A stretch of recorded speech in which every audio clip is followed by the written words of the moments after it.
കേരളത്തിലെ ജനങ്ങളെ എല്ലാം ഞെട്ടിച്ചിട്ടുള്ള വയനാട് ചൂരൽമല മുണ്ടക്കയിൽ നടന്ന ഇത് ജൂലൈയിലേക്ക് ഒരു വർഷം തികയാൻ പോവുകയാണ്.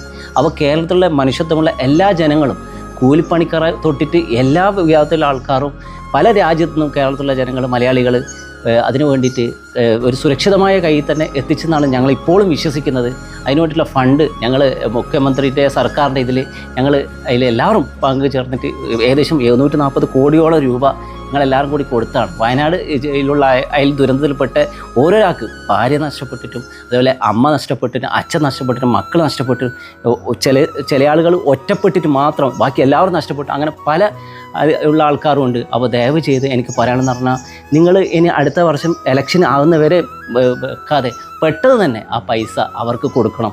അവരുടെ കണ്ണുനീർ ഇപ്പോഴും അവർ ഉറക്കില്ലാ രാവുകളായിരിക്കും. കാരണം അവരുടെ സ്വന്തം രക്തബന്ധങ്ങളാണ് നഷ്ടപ്പെട്ടിട്ടുള്ളത്. അപ്പോൾ ഉറക്കില്ലാ രാവുകളിൽ അപ്പോൾ ഇതൊരു ചെറിയൊരു സന്തോഷമാവും. അപ്പോൾ ഈ ഒരു തുക പെട്ടെന്ന് തന്നെ ഒരു ന്യായ പൈസ അതിൽ നിന്ന് എടുക്കാണ്ട് സർക്കാർ ആ പൈസ മുഴുവനായിട്ട് ആ വയനാടുള്ള ദുരിതത്തിൽപ്പെട്ട എല്ലാവർക്കും കൊടുത്ത് ഒന്ന് പെട്ടെന്ന് ക്ലിയർ ആക്കണമെന്ന് ദയവായി താഴ്മയോടെ അപേക്ഷിക്കുകയാണ്. ഈ ഒരു വീഡിയോ മാക്സിമം ഷെയർ ചെയ്യുക, എല്ലാവരും എത്തിക്കുക.